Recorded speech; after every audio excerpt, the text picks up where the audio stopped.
හැමදිනාටම පෙරවන් සරණයි මහා සංඝරත්නයේ අවසරයි. අපේ නතලි ඇහුව ප්‍රශ්නයක් ඊට දවස් ගානකට කලින් ඒ ගැන අපි සාකච්ඡා කරමින් හිටියේ. ඒ තමයි දුක්ඛ කියන කාරණාව පිළිබඳව. දුක්ඛ කියන එක ප්‍රධාන කොටස් තුනකට බෙදලා තියලා මතක් කළා. දුක්ඛ විපරිණාම දුක්ඛ සංඛාර දුක්ඛ කියලා. ඒ දුක්ඛ කියන එක යටතේ අපි කතා කළා. ඒ කියන්නේ අපිට කාටත් හොඳට තේරෙන දුක්. රිදෙන ගතිය. මානසික පීඩාව සහ කායික පීඩා තමයි දුක්ඛ යටතේ කතා කරන්නේ. ඒ යටතේ අපි කතා කළේ ජාතිය දුකයි, ජරාව දුකයි කියන ඔන්න ඔය කාරණා තමයි කතා කරන්නේ.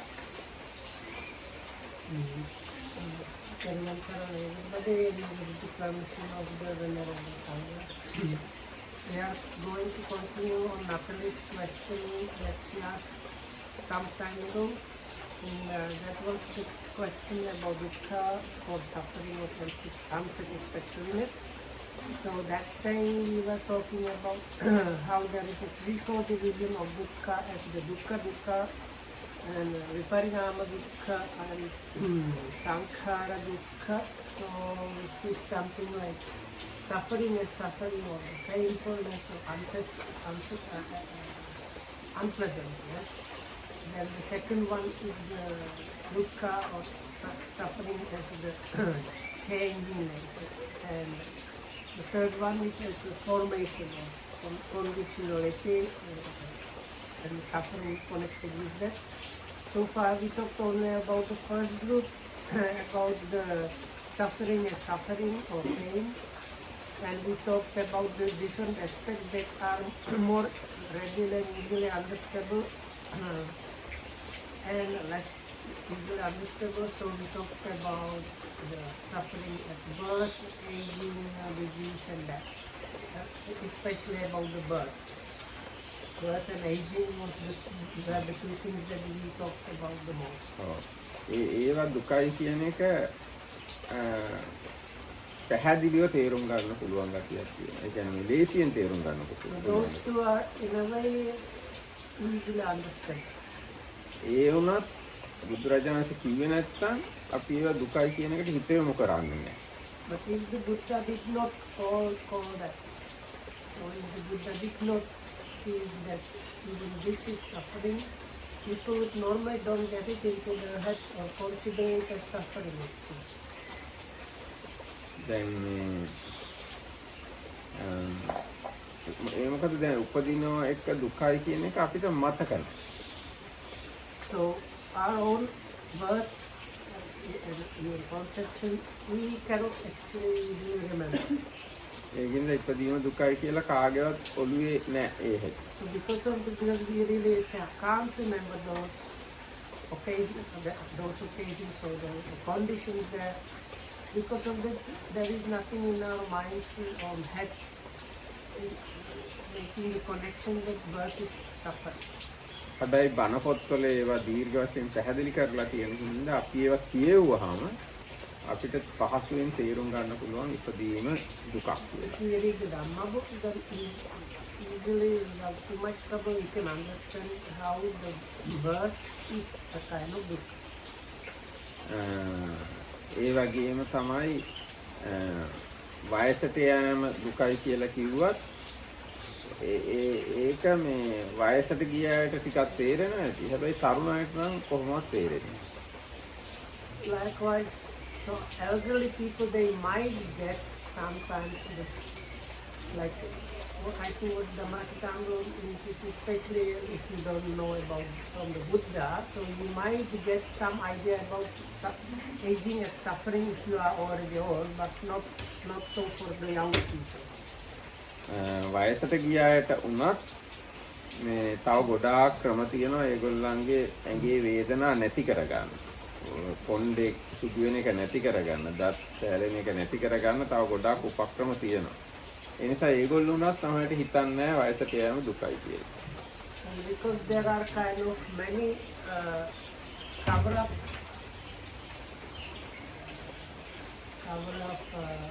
methods for the aging, like dyeing the hair and getting new sets of teeth and these different like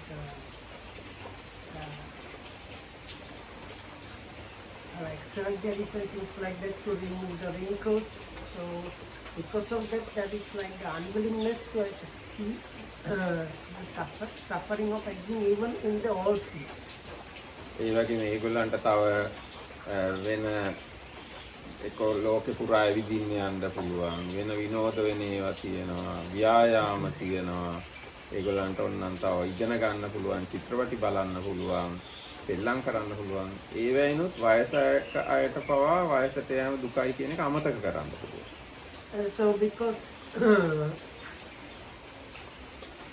like this probably applies more, I mean, some elderly people, they have like more free time and opportunities, so they can start traveling and even do like this university of the third age, start doing some education and other things, so they can like engage themselves in other things to forget the aging. හැබැයි ඒගොල්ලෝ උනත් බණපොත් කියවුවොත් තමයි වයසට යෑම දුකයි කියලා තේරුම් ගන්න. But even people like that, if they read the Dhamma books, they should get some understanding how the aging is happening. ඊගාට වයස ලෙඩ වෙන එක දුකයි කියන එකත් ඒ වගේ තමයි. Another suffering is like mentioned by the Buddha is the suffering of disease or ailment. ඒ ලෙඩ හැදුනා වුණත් දැන් දියුණු ලෝකෙ ගොඩාක් බෙහෙත් වර්ග හොයාගෙන තියෙනවා. ඒ වගේම හොඳම දොස්තරවරු ඉන්නවා. දැන් රෝහල් ඉතාම සැප පහසුයි අර 5 star hotel වගේ. ඒක නේද දැන් ලෙඩවීම දුකයි කියලා එච්චර මිනිස්සුන්ට තේරෙන්නේ නැහැ බුදුරජාණන් කිව්වේ නැත්තම්. So the Buddha did not these days as the technology is getting too advanced, even the suffering of the disease is kind of covered up and people might not get it. Because many diseases, there are like medicines, so if you take the medicines, you don't get to experience the disease. And if you are forced to stay in hospitals, so some fortunate people, if they can afford, they can stay in hospitals, it's more like 5-star hotels. So even the sickness is kind of covered up. ඒ වගේම සමහරු ඉස්සර සංසාරෙදි කරපු පින් හින්දා වයසට ගියත් හොඳ නිරෝගී ශරීර තියෙනවා. ඉතින් ඒගොල්ලන්ට හරිම අමාරුයි ලෙඩවීම දුකයි කියලා තේරුම් ගන්න. So then other people, they because of merits from past lives, quite strong ones, they might have an unusually good health. So for such people, when they get old, they live long and they are not sick. So then for them getting it, how the disease and aging is suffering is a bit challenging. දැන් බක්කුල මහ රහතුන් වහන්සේට එහෙම අවුරුදු 80කින් අරුණු කෑල්ලක් තරම්වත් දෙහෙතක් දිවේ නැහැ කියලා සඳහන් වෙලා තියෙනවා. 80. අවුරුදු 80කින්. So there was this Venerable Bhakkula, so he is the monk known for the longest age or something like that. So he said in his first 80 years of life, he has not used as much medicine as like I. No, not first 80 years, second 80 years. Second? But you said Asura. අවුරුදු 80කින්. He lived 160 years. Awudu Asura. I thought that means like first 80. If you read Bhakkula Sutta, Yeah, but if you say Awudu Asura, that means in the 80 years.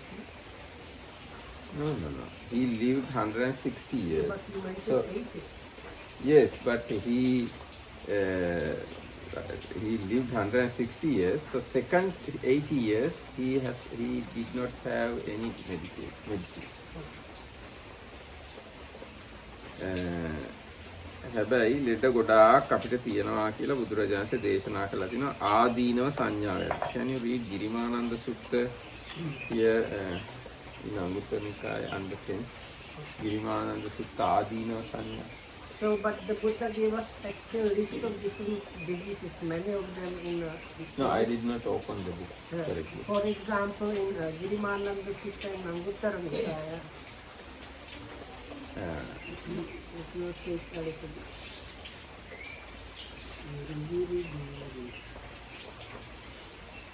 This is Anguttara. Why does it not have Girimananda?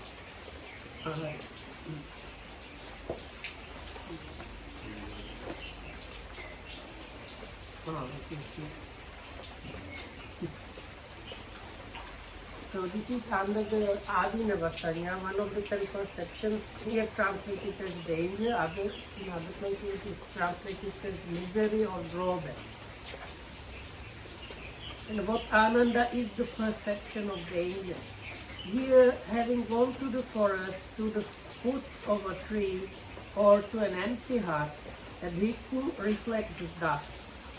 His body is the source of much pain and danger.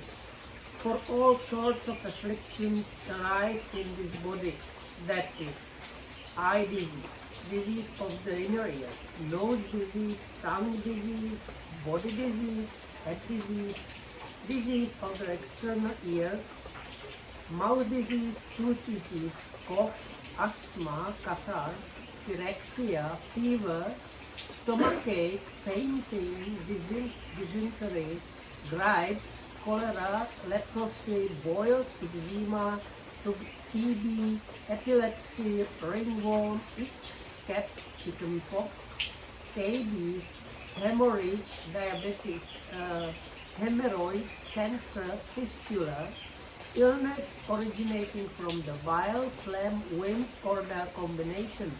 Illness is produced by change of climate. Illness is produced by careless behavior. Illness is produced by assault, or illness is produced as the result of karma. And cold, heat, hunger, thirst, defecation, and urination. Thus he dwells contemplating danger in his body. This is called the perception of danger. එතකොට දැන් මේ ලෙඩ හැදිලා නෙවෙයි ඒව තේරුම් ගන්න. මේ දැන් ඕක තේරුම් ගන්නේ ආරණ්‍යයකට රුක්ක මූලයකට ගිහිල්ලා වාඩි වෙලා ඉඳගෙන තමයි ඒව තේරුම් ගන්න. The sutta already suggests it's not that you should realize about it when you get the disease.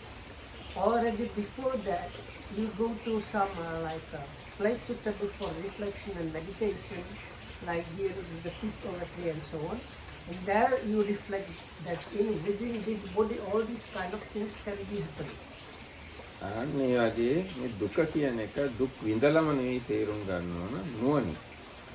So like that you don't have to really go through the actual suffering, but you with understanding get it that this kind of suffering or unsatisfactoriness or unpleasantness can be happening to you. එහෙම බැලුවාම එක දවසක් ඇතුළත අපි විඳින දුක් වුණා විශාල ප්‍රමාණයක්. පොඩි පොඩි ලෙඩ දවසක් ඇතුළත උනත් අපිට ඇති වෙනවා. ඔළුවේ කැක්කුම් ඇති වෙනවා. බඩේ රිදෙන එක ඇති වෙනවා. කකුල් රිදෙන එක ඇති වෙනවා. ඒ වගේ ගොඩාක් එක දවසක් ඇතුළත උනත් ලෙඩ ඇති වෙනවා. තරුණ අයට එච්චර නැති වෙයි.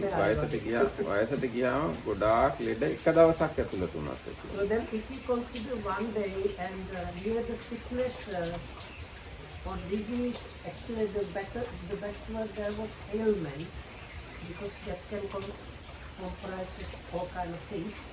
So even within one day you get all kind of ailments. So you get different headaches arising in one day, different stomach aches, flatulence, knee pain, back pains, itching of the skin, all kind of like troubles, small, not very threatening maybe, but even within one day there are like hundreds or more occasions where these ailments arise.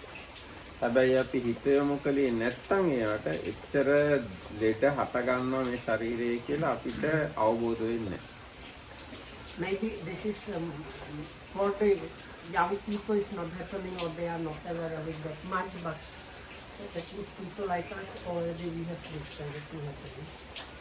And but once again, if you don't get the information from the Buddha and don't turn the mind towards seeing, understanding and accepting that nature, you would never really say or consider that much suffering is actually happening within one day. ඒ වගේම දැන් මේ ඔය අජ්ජත් බහිද්ද කියන එක අපිට තේරෙන විදිහට ගත්තාම දැන් මේ වෙලාවේ ලෝකයේ ලෙඩ වලින් පිරීලා කියලා කියනවා. අපේ ලෙඩ විතරක් නේ අනිත් මිනිස්සුන්ගේ ලෙඩයි ඔක්කොම ලෙඩ කියන කාරණාව ගත්තාම ව්‍යාධිය කියලා ගත්තාම ලෝකයේ ලෙඩ වලින් පිරීලා තියෙනවා. So likewise, though there is then the, considering the internal and external, so like the things are happening to me, those things are happening with great probability with many other humans and other animals and other beings. So if you start considering that, you can actually say this world is just full of the suffering of sickness. දැන් අර ගිරිමානන්ද සූත්‍රයේ කිව්වේ ඒ ගිරිමානන්ද හාමුදුරුවන්ට හැදිලා තියෙන ඔක්කොම ලෙඩ ටික නෙවෙයි ලෝකේ තියෙන ලෙඩ. මේ ඇඟක් තියෙනවා නම් තියෙන ලෙඩ. ආන්නේ වගේ ඇඟවල් තියෙනවා නම් තමන්ගේ ඇඟ වුණත් අනුන්ගේ ඇඟ වුණත් ලෙඩ ගොඩාක් හැදීමේ ඉඩකඩ තියෙනවා. It is the Girimananda Sutta was given to Venerable Girimananda that was sick, but it was not about his sickness. The Buddha mentions the like ability to get sick nature of the body. So whether it is your own body or somebody else's body, as long as you have body or as long as there is living body, it's like a factory of all kind of ailments and diseases and sicknesses. දැන් අපි නිකන් කල්පනා කරලා බැලුවොත් අපේ රටේ විතරක් ස්පිරිතාල දහස් ගාණක් තියෙනවා. බෙහෙත් දෙන තැන් දහස් ගාණක් තියෙනවා. දොස්තරවරු දහස් ගාණක් තියෙනවා. ලෝකෙ බැලුවොත් එහෙම ලෝකෙ දොස්තරවරු ලක්ෂ ගාණක් තියෙනවා. ස්පිරිතාල ගණන් කරන්න බැරි තරම් තියෙනවා. ඉතින් එහෙම බැලුවම මේ ලෝකේ ව්‍යාධි දුක කියන එක ඕන තරම් තියෙනවා. අපි හිතුවේ නැති වුණාට ඒක ගැන. And then you can think about another aspect.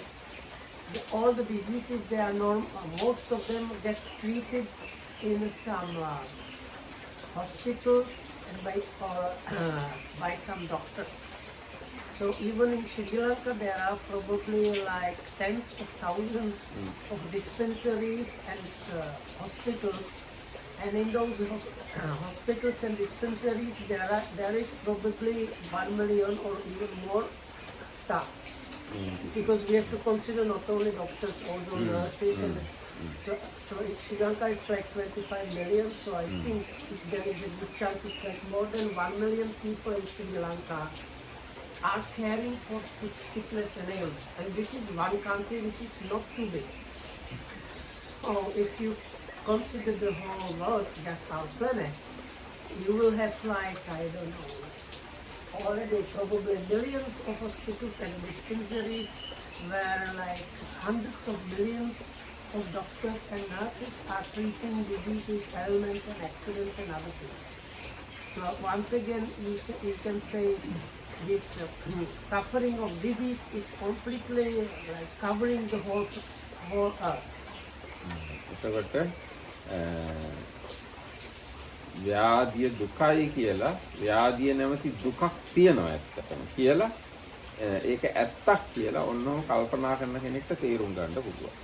So thinking along those lines, one should be ideally able to come to the conclusion that the sickness is a kind of suffering, a kind of dukkha. That's a truth, that's a fact that is actually reality that is there. ඊට පස්සේ දැන් තමන්ගේ ජීවිතය විතරක් ගත්තත් කොහොම තියෙනවා. පොඩි කාලේ ඉඳන් මේ වෙනකන් කී සැරයක් ලෙඩ වෙලා තියෙනවද? මොන මොන જાතිය ලෙඩ හැදිලා තියෙනවද කියලා බැලුවොත් දැන් සමහරව අවුරුදු 30ක් 40ක් 50ක් 60ක් ජීවත් වුණා නම් ඒ කාලේ කොච්චර ලෙඩ තමන් අත්දැක්කද කියලා කල්පනා කරා නම් මේ ලෙඩේ කොහොමද කියන්නේ ව්‍යාධිය දුකයි කියන එක තේරුම් ගන්න පුළුවන්.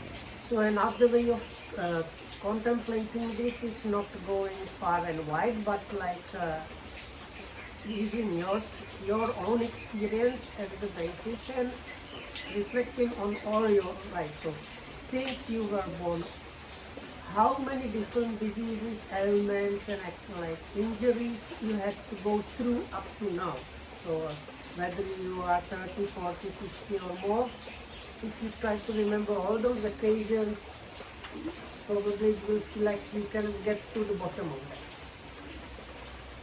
So from that again you can get understanding that the suffering or dukkha of sickness is a fact. ඒක ඇත්තක්. ඒක ඇත්තක්. ඔව්. සත්‍ය. ඉතින් ඔන්න ඔය විදිහට ඒ කොටස දුක්ඛ කියන එකටම තමයි දාන්න පුළුවන්. So part of that would go under the first category, that is the dukkha or suffering. ඊට පස්සේ ඊටාම කවුරුත් හිතන්නවත් කැමති නැති දුක තමයි මරණ දුක. ඒ අපි කතා කරලා ජාති, ජරා, ව්‍යාධි, මරණ. ඊගායක තමයි භයානකම දුක මරණ දුක. කවුරුවත් මැරෙන්න කැමති නැහැ. Now maybe. So anyway, so Dhamma's answer, the next one is the suffering of death. So like mostly people don't like to die, and even like although majority of people actually even don't like to think or talk about that. ඒක තමයි ගොඩක්ම දුක. මොකද ඒ දුක නැති කරගන්න ඕන දෙයක් කැප කරනවා. ඒ දුක නැති ඒ කියන්නේ ඒ දුකෙන් අයින් වෙන්න, ඒ දුකට මුහුණ දෙන්නේ නැතුව ඉන්න මිනිස්සු ඕනම කැපකිරීමක් කරනවා. So people will go to any lengths just in order to avoid facing the fact of the suffering of that. දැන් උදාහරණයක් විදිහට මේ රුපියල් කෝටියක් තියෙන මිනිහෙක්ට කවුරු හරි කිව්වොත් මම ඔයාව මරනවා ඔය කෝටිය දෙන්න කියලා, ඒ මිනිහා රුපියල් කෝටියම දෙනවා මරණයෙන් බේරෙන්න. As a simple example, let's say you have a no, we don't have good words in English. So in Sinhala, you don't call somebody a millionaire, but like a 10 millionaire. So it's like 100. No, let's say billionaire. Billionaire. So billionaire, and you come to him and threaten him, give me all your money or I kill you. So what they do, they give you the money, right? Because they prefer life to the money. එතකොට මේ මරණයෙන් ගැලවෙන එක බිලියනයටත් වඩා වටිනවා. So the life is for most people really more valuable than like any amount of money. ඒ වගේම මැරෙන්න වෙන එක මහා විශාල දුකක්. මැරෙන්න වෙන එක ඒ නිසා දැන් ඔය කාරණාවෙන් තේරුම් ගන්න ඕන මැරෙන්න වෙන එක මහා විශාල දුකක්. From that we can understand that in connection with death there must be some kind of suffering. Otherwise people would not give up the money and would choose to be killed instead. ඒ කියන්නේ ඒක පොඩි දුකක් නෙමෙයි විශාලම දුකක්. දැන් සමහර කෙනෙක්ට මැරෙන්න වෙනවා කියලා suffering is a big suffering. දැන් මැරෙන්න වෙනවා කියලා දැනගත්තොත් මැරෙනවා කියලා දැනගත්තොත් මේ මල මුත්‍ර උනත් පහ වෙන්න පුළුවන්. So sometimes if like people are threatened, their life gets threatened very severely. Some people actually like fish themselves with fear or even worse. අනිත් එක දැන් මැරෙනකොට සාමාන්‍ය කෙනෙක්ට මැරෙනකොට තියෙන ලොකු ප්‍රශ්නයක් තමයි ඔක්කොම තමන්ගේ සල්ලිත් දාලා යන්න වෙනවා. දරුවොත් දාලා යන්න වෙනවා. තනතුරු තත්ත්ව සාන්නමාන ඒවා දාලා යන්න වෙනවා. තනතුරු පොසිෂන් ඒවා දාලා යන්න වෙනවා. තමන්ගේ කීර්තියක් මොනවා හරි තිබ්බනම් ඒවත් දාලා යන්න. ඔක්කොම දාලා යන්න වෙනවා කියලා හිතනකොට ලොකු දුකක් ඇති වෙන්න So පුළුවන්. the big suffering is there because somebody they understands they are about to die, like they what really hits them is they will have to give up all they have, all their money, all their possessions, all their like properties, all their lands. They have to give up their sons, daughters, wives, families, friends. All these things they will be deprived of. They will lose those things by the death. ඒ මදිවට මැරුණට පස්සේ කොහෙ යනවද කියලා දන්නේ නැති හින්දා ඊට පස්සේ මොකද්ද වෙන්නේ කියලා දන්නේ නැති හින්දා තවත් මහා බයක් ඇති වෙන්න ඉඩ තියෙනවා. Another kind of great fear is because they don't know what's going to happen after death. So some people actually they believe there is like some next life. They might have a kind of different version that they don't know where they go. But some people, they don't have even clarity about that, so they have even bigger fear because they really don't know what is going to happen. හැබැයි ධර්මය හොඳට දන්න අය ගොඩක් පින් කරගෙන තියන අය නම් මැරෙන එක ගැන එච්චර බය වෙන්නේ නැහැ. So people that are virtuous, meritorious people that have done habitual lot of merits, for them the fear of death is not that strong. ධර්මය දන්න අය. Yes. Part of that was knowing them. So I would add one thing that in the West many people would experience fear of death like now I exist, but when I die I will disappear. So that's Oh. Yeah, that's the one. That's like the other. So like one of them was subtle eternalism. I don't know where I go. Then the middle one, I don't know what's going to happen, and the subtle materialism is because they tend to believe that there is nothing, and they don't want that. ඔව් දැන් උච්ඡේදවාදී වගේ ඉන්න අයට ලොකු බයක් ඇති වෙන්න පුළුවන් මැරුණාම මාව නැති වෙනවා කියලා. ඉතින් ඒ බය එන්න පුළුවන්. It's kind of funny for Buddhists, this kind of. බෞද්ධයන්ට එහෙම ප්‍රබය වෙන්නේ නැහැ. බොහෝ කොට ධර්මය දන්නවනේ. I made observation that kind of fear is a kind of funny for people that have good Dhamma knowledge. ඊට පස්සේ මේ පින් කරගෙන තියන අය නම් සමහරට මැරුණාම ඉතින් මම දිව්‍ය ලෝකයයි දෙවියෙක් වෙයි ස්වර්ගයට යයි එහෙම කියලා හිතන්න ඉඩ තියෙනවා. So also for the people that are like it's okay if I can call them habitual merit makers. Habitual kind of merit makers. They are like they are sure their character is a good character. That was the life was spent doing good things, avoiding bad things, and doing a lot of merits. So such people, they have kind of confidence they might end up in a good destiny. හැබැයි ඒ අතර වාරේ ගොඩාක් පව් කරපු අය ගොඩාක්ම බය මැරුණට පස්සේ මට අපායට යන්න වෙයි කියලා. So then, but the opposite is there also if the people are not good and they have the ideas about the next life, when the death is approaching really, the fear of those people gets getting more and more extreme because they start recognizing how they were most of them like bad people. Then they like it will really start hitting them up and eating at them all the bad things they have done in their life. එතකොට ඔන්න විදියට ඔය කරුණු ධර්මයේ තියෙන කරුණු ගැන බලද්දී මරණය දුකයි කියන එක සත්‍යයක්. So if you consider these things, you can come to the conclusion that death is kind of dukkha, and that's the fact, that's the truth. සාමාන්‍ය මනසකින් ඉන්න කවුරුවක්වත් දැන් අර මොකක් හරි නිකන් මානසික රෝගයක් මොකක් හරි තිබුණු කෙනෙක් හැර සාමාන්‍ය මනසකින් ඉන්න කවුරුවක්වත්ම මැරෙන්න කැමති නැහැ. If you consider like the general population, general public, we make exception for some mental cases because, but if you take like normal people, nobody wants to die, nobody likes to die. අපායේ ඉන්න අයවත් මැරෙන්න කැමති නැහැ. ඒගොල්ලන්ට ගොඩාක් දුකයි. ඒත් මැරෙන්න කැමති නැහැ. So even the beings in the lower realms, even in hells, they actually don't like to die. Even though they are in a completely like terrible situation, still they don't like to die. අන්න එහෙම මරණය කියන්නේ ඉතාමත්ම දුක්ඛිත දෙයක්. So that's the how there is so much suffering, strong, deep suffering in connection with that. එතකොට ඔය ඔක්කොම ටික දුක්ඛ දුක්ඛ. ඊට පස්සේ But that is also considered as dukkha. so ඊගාට තව එකක් තියෙනවා ශෝක කියලා. So here the fear of not knowing what's going to happen is not considered as viparina.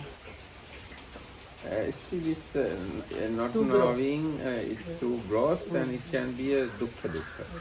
It's a painful, at least mentally painful thing. So this one, even though it's not like direct pain, it is still considered as the first kind of suffering, dukkha dukkha. ඉතින් දැන් අපි නිකන් අපි ගැන විතරක් හිතන්න නැතුව ලෝකේ අනිත් අය ලෝකයට හිත යොමු කරලා බැලුවොත් දැන් මේ වෙලාවේ දහස් ගාණක් මිනිස්සු මැරෙනවා. ඒ කියන්නේ ලෝකයේ මරණ දුකින් පිරීලා මේ වෙලාවෙත් තියෙන්නේ. So now, thanks to the new technology, we have actually estimates how many people die every minute or every second in the whole world. So if you consider this like I heard even, yes, like every second is the number of people dying. 5, I don't know how many, 1,000, another 1,000. I know that in 24 hours it's 200,000 people die. 200,000 per day. එතකොට ලෝකයේ So it's the whole city. ඒක තමයි. එක දවසකට මුළු නගරයක් තරම් මිනිස්සු මැරෙනවා. ඉතර මරණය නැමැති දුකෙන් ලෝකෙ පිරීලා And තියෙනවා. it's only human. Only humans. ඉතින් අපි තව අපිට ඔක්කොම බලන්න පුළුවන් නම් සත්තු කොච්චර මැරෙනවද? සත්තු මැරෙන විදිය මිනිස්සු මැරෙනවට ගොඩාක් දුක්ඛිතයි. තව සතෙක් අනිත් සතාව කාලා මැරෙන්නේ සමහර ලාවට. සමහරලා ලෙඩ වෙලා ඒ ලෙඩේම වැඩි වෙලා ලෙඩෙන්ම මැරෙන්නේ. ඉතින් සත්තුන්ගේ මරණය ගැන බැලුවොත් මිනිස්සුන්ගේ මරණයට ගොඩාක් දුකයි. So then if we consider also animals, we get to like unbelievable amounts. So the animals die because some other animal kills them, they get sick, or they just, their lifespan expires.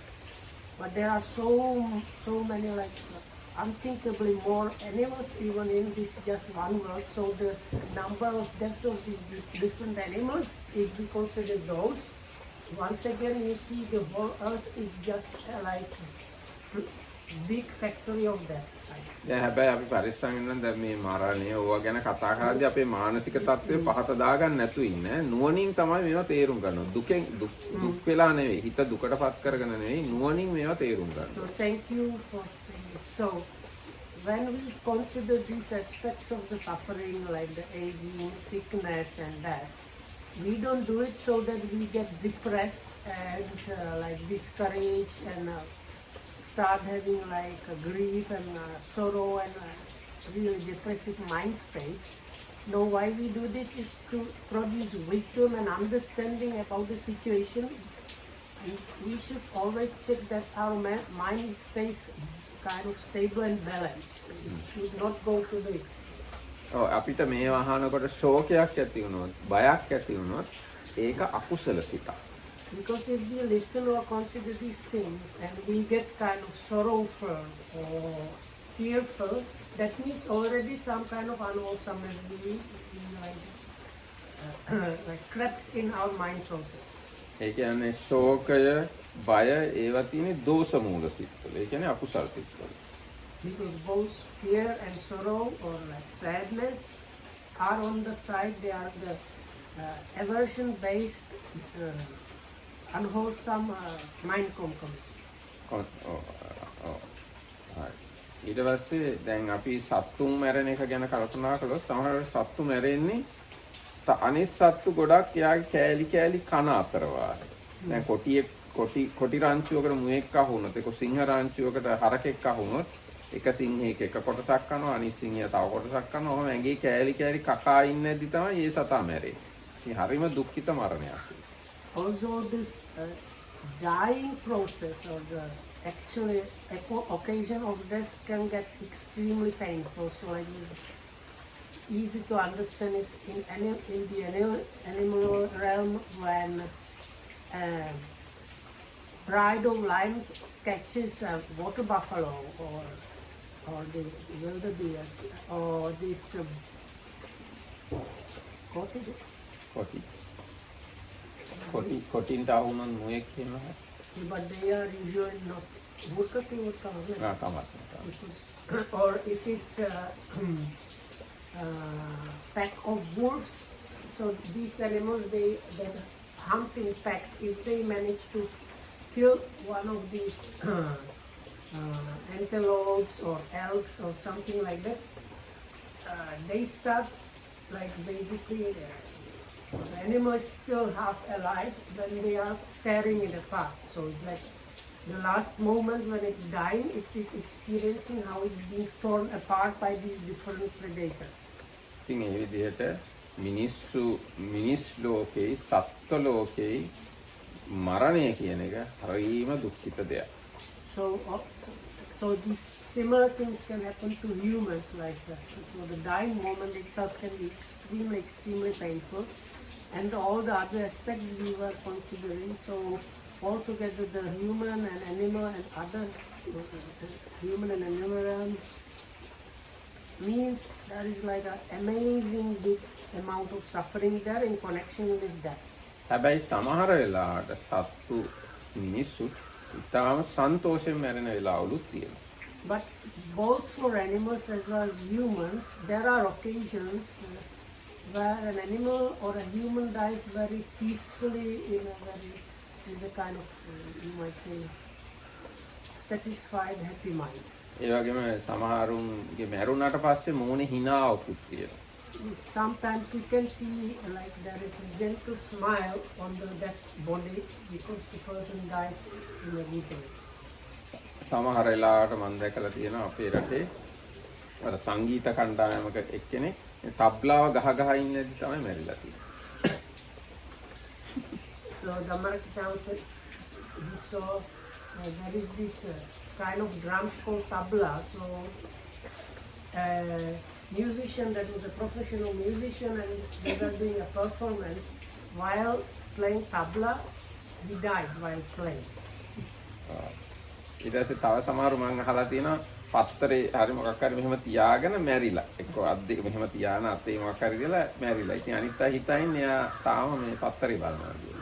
Another person died while reading, so other people around they thought he or she was still reading, but the person was already dead. දැන් මේ ආමුදුර කෙනෙකුත් බුදුරජාණන්සේගම කාලේ භාවනා කර ඉන්නදී මැරිලා දිව්‍ය ලෝකෙ ඉපදිලා. So there is a story from the Buddha's time. A meditating monk died while meditating and arose in one divine realm. දිව්‍ය ලෝකෙ ඉපදුනත් එයා හිතා ඉන්නේ තාම අර භාවනා කරන හාමුදුරුවෝයි කියලා. But he did not realize he passed away, so he still thought he was still a meditating monk, probably with closed eyes. ඊට පස්සේ අනිත් දෙවඟනෝ නැටුම් ගැයුම් වැයුම් කරනවා එයා මොකුත් එයා ඒ ගැන ගණන් ගන්නෑ. So he was in a kind of pleasure park in the divine realm meditating, and there was around they were like singing, dancing and playing around, but this meditating deva that used to be the meditating monks was not like considering that. ඊට පස්සේ ඒගොල්ලෝ කන්නඩියක් ගෙනල්ලා ඉස්සරහින් තිබ්බා. So in the end they kind of disturbed him so much that he kind of stopped the meditation and they put a mirror in front of him. මොකද මට තේරෙන්නේ මේ භාවනාව නැවැත්තුවේ නෑ. එයා භාවනා කර හිටියා. කොහමද එයාට බලන්න කන්නඩියකුත් ගෙනත් තිබ්බා ඉස්සරහින්. Yeah, okay, he was sitting in the position, but if he opened the eye and looked in the mirror, it was really not the meditation time. Anyway, he think he's a meditating monk, but maybe time to time, because of others' disturbance, he can open eyes and see. But one occasion when once he opened the eyes, the mirror was there in front of him. So then he recognized now he's not a monk anymore. And he was very angry. He became unhappy about දැන් එයා නොසතුටුනා එයාගේ අලුත් තත්ත්වය ගැන. ඊට පස්සේ බැලුවා මේ මොකද වුනේ කියලා. ඒතකොට එයා දැක්කා මේ දැන් මැරිලා මේ ඉපදිලා ඉන්නේ කියලා වහාම බුදුරජාණන්සේ හම්බ වෙන්න ආවා. So when the other day Devas made him realize that he was now a Deva, he got very kind of upset and unhappy because I think his goal was Nibbana or something. He was not hoping to become a deva. So immediately he went to visit the Buddha and asked him what to do. එතකොට බුදුරජාණන් වහන්සේ යාට ගාථාවක් කිව්වා. ඒ ගාථාව අහලා සෝවාන් වුණා. So Buddha told him particular stanza, and by listening to that stanza, this deva, former monk, attains treatment. ඉතින් ඒ වගේ සමහරුන්ට මැරෙන එක එහෙම ප්‍රශ්නයක් දුකක් නෑ. So for some, the suffering of death is not there. ඉතින් අපි බෞද්ධයෝ වශයෙන් කිසිම දුකක් නැතුව මැරෙන්න කටයුතු සලස්ස ගන්නවා. So we as Buddhists, we kind of also try to do things in such a way that the death we will get will be of that kind. ඒ කියන්නේ කිසිම මානසික පීඩාවක් නැතුව, කායික අපහසුතාවක් නැතුව සන්තෝෂයෙන් මැරෙන්න වැඩ කරගන්න ඕනේ. So it's like dying without no upset mind, with happy, satisfied, steady mind, without any too much bodily trouble, and working so that you can die happy. ඊට පස්සේ බෞද්ධ වශයෙන් අපි එහෙම මැරිලා හොඳ තැනක උපදින්නත් වැඩ කරගන්න ඕන නිවන් දකින්න කලින්. නිවන් දකින්න එක තේරුම් ගන්න කලින් මැරිලා හොඳ තැනක උපදින්නේ කොහොමද කියලා තේරුම් ගන්න ඕන. So before attaining Nibbana, it's good as Buddhists if we understand how we can go to some that kind of good destinations or like pleasure, comfortable places. ඒ මොකද එහෙම කියන්නේ නිවන තේරුම් ගන්න එක අමාරුයි හොඳ තැනක උපදින එක තේරුම් ගන්න එක ලේසි. ඉතින් ලේසි වැඩේවත් ඉස්සෙල්ලා කරන්න ඕන. So why the Makidam says this is because understanding Nibbana and attaining Nibbana is very difficult, but understanding how one can get to some pleasant, comfortable place, it's easier. So that's why these things. ඒක මම කියන්නේ general statement එකක් විදිහට. සමහරුන්ට නිවන් දකින්න එක වුණත් ලේසි වෙන්න පුළුවන්. පාරමිතා හොඳට පුරලා තිබුණා නම් කිසි ප්‍රශ්නයක් නැතුව නිවන් දකින්නත් පුළුවන්. But this is not like that for everybody. There might be cases of people that have practiced in the former lives and they have enough merits and potential. So for some people, attaining Nibbana might be actually easy or not so difficult. එතකොට දැන් අපි ඊගාර ශෝක කියන දුක ගැන කතා කරන්න පුළුවන්.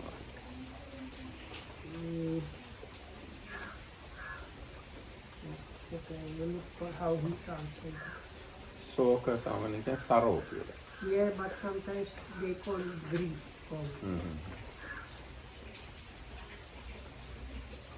But for me, the problem is these English words, they don't mean too much to me. I don't know what that really means. දැන් මේක ගැන බණ පොතේ නම් පැහැදිලි කරලා තියෙන්නේ.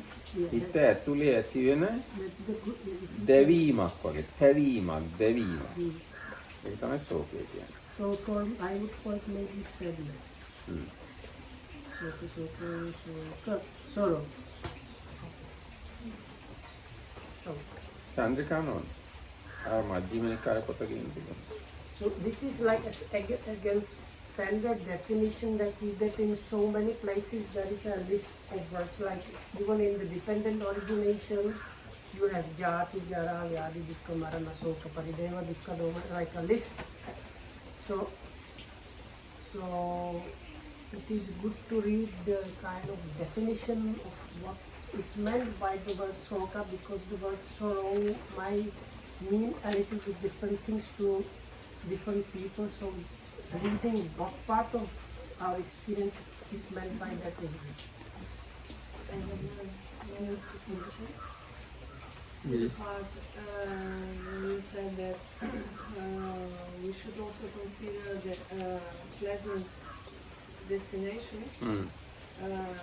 And if somebody cannot attain Nibbana, then strive for a better destination. But isn't it a little bit delusion? Because when you strive for a better destination, a pleasant one, the suffering is still there. So you do not, it's not an escape from suffering. But yes, it is true, but you must be born again. No? There's no any other solution for that. And if you're not an arahant, you have to be born somewhere. So for that, you have to prepare yourself. That's why I say. That was, so it was maybe not expressed the best way, but that's what the Amaratikamlu meant was.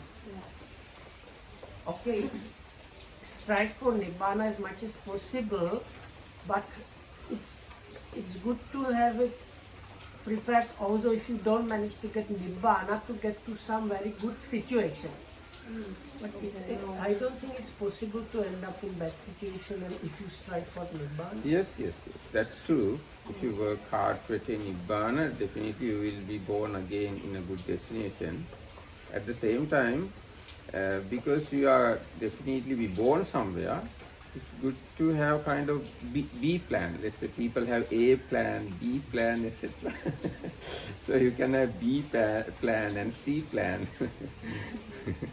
And another clarification, we were talking about the suffering of death and illness and about how not to get I found. how not to get depressed contemplating all this suffering. Do we understand right that what prevents us from being coming into a depression is the knowing of the Four Noble Truths about all the cessation of suffering, and that there is also a way leading Yes. to liberation? Because if you don't have this information, Yes. Yeah, it is think very good about question. all Yes. this suffering, Yes. you just get very, very sad, upset, depressed, and scared. That's true. And fourth noble truths are very Yes, actually, it's good question. Although there is a mass suffering, huge suffering, there is a huge escape of suffering. And there is a way to escape from all the suffering. So we Buddhists or Buddhism doesn't talk only about suffering. We talk about freedom from suffering also. Now, for the moment, we are still in the realm of suffering. This talk is about suffering. Later on, we will talk about escape of suffering and the path leading to the escape of suffering. So you need not to be unhappy or sorrow about our discussion or talk. This is just half of the talk. Another half is happy half. Now here, according to the Saccavibhanga Sutta, so Venerable Sariputta says, and what, friends, is death? The passing of beings out of the various orders of beings. They are passing away.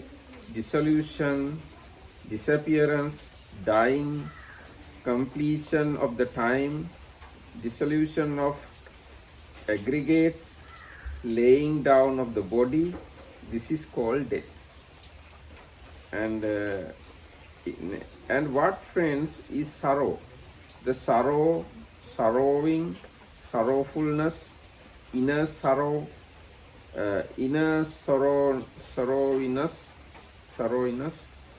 of one who has encountered some misfortune or is affected by some painful state. This is called sorrow.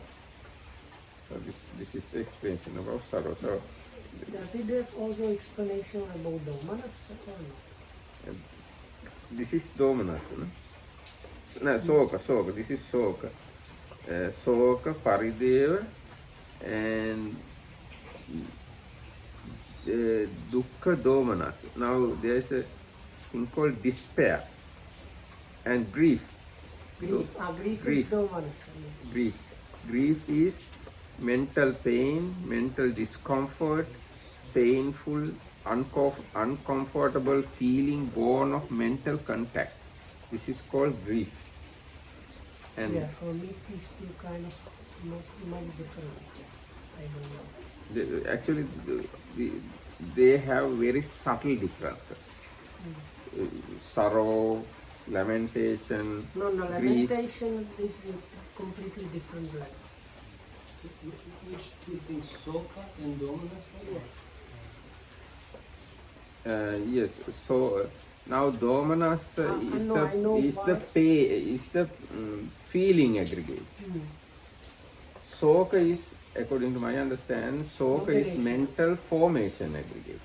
If you put things into aggregates, Yeah. So that means within the Soka there is also dominus. yes, But definitely. these some are kind of admixed. And sometimes within domanassa you may not have soka, but when you have soka, definitely there is domanassa. So all these things are very close each other: despair, mental pain, grief, lamentation, sorrow. All these things are different mental states. So all these are very obvious suffering. Everybody can easily understand these things as suffering. But it is not so. Although there are a lot of suffering people, if Buddha does not show it as a truth of suffering, people don't think it as a suffering, because sometimes they are unhappy, but next moment they are happy. So they forget their unhappiness. එතකොට අපි කිව්වේ ශෝකය කියන එක. දැන් මේ ශෝකය කියන්නේ හිත ඇතුළ දවන තවන ස්වභාවයක් කියලා තමයි බණ පොතේ සඳහන් කරලා තියෙන්නේ. So in the other, maybe we can find the Rerukana. ඔව් රේරුකාණේ හාමුදුරුවෝ එහෙම තමයි කිව්වේ. So they call Soka is like inner burning. So yes, that's the time they call it sorrowing, inner sorrowing, and so on. ශෝකෝ සෝචනා සෝචිතත්තා අන්තෝ ශෝකෝ අන්තෝ පරිශෝකෝ අයං උච්චති. Whereas dominus is just mentally unpleasant Yes. state, which can happen in all kinds of things, is the mentally unpleasant. Domanas is available in all the aversion rooted minds. But sorrow is not. Sorrow is available in only in sorrow mind. එතකොට සරෝ කියන්නේ දැන් ශෝකය ඇති වුනහම හිත ඇතුලේ විතරයි ඒක තියෙන්නේ, පිටින් එච්චර පේන්නෙත් නෑ අනිත් අයට. That's another thing is the sorrow, the Soka is usually not that much obvious to outside people outside. සමහරවිට හිත ඇතුලේ ශෝකේ තියාගෙන මූණෙන් hina වෙලා ඉන්නත් පුළුවන්. If you are especially Asians, you are smiling happily, inside you have Soka. If you are white foreigners, you are not fooling other people anymore. It's not fooling. No volition of fooling others. එන්නේ යගේ ශෝකය කියන්නේ යම්කිසි control කරගත හැකි මට්ටමක් වගේ. No, that's fooling. I mean, that was this is an expression. දැන් සමහරක් වෙලාවට දැන් අම්මලා හිතේ ශෝකේ තියාගෙන ඉන්නවා, ඒක පෙන්නුවොත් දරුවෝ දුක් වෙයි කියලා හිතාගෙන. ඒකින්ද ශෝකය පෙන්වන්නේ නැහැ. හිත ඇතුලේ විතරක් තියාගෙන ඉන්නවා. Sometimes the mother has sorrow, but they know if they show the sorrow, their kids might get all kind of suffering, so that's why they Don't show. Yeah. ඊට පස්සේ සමහරවිට භාර්යාව හිත ඇතුලේ ශෝකය තියාගෙන ඉන්නවා, ස්වාමි පුරුෂයාට ඒක පෙන්වන්න නැතුව. Or the wife might be sorrowful, but she's not showing it to the husband. ඒ වගේමයි යාළුව සමහරවිට ශෝකෙන් ඉන්නවා, අනිත් යාළුවට ඒක පෙන්වන්න නැතුව හිත ඇතුලේ තියාගෙන. Or a friend might feel sorrow, but the friend is not showing it on the face, so that to protect the other the friends. ඉතින් අන්නේ වගේ හිත ඇතුලේ තියෙන ස්වභාවයක් තමයි ශෝකය කියන්නේ. So that's the nature of sorrow. හැබැයි මේ ශෝකය ඕනවට වඩා වැඩි වුණොත් එහෙම එයා නිකන් එයා සම්පූර්ණ ජීවිතය අක්‍රිය කරගන්න පුළුවන්. හිතේ කිසි සතුටක් නෑ යා. But if it goes like this one, becomes stronger and starts getting to the extreme, that's what in the West you would call the fall into the depression. where you like it seems nobody makes sense and you feel like you cannot do anything and everything is kind of hopeless and you become very passive and the more you when you have this it also leads to having this thing more and more.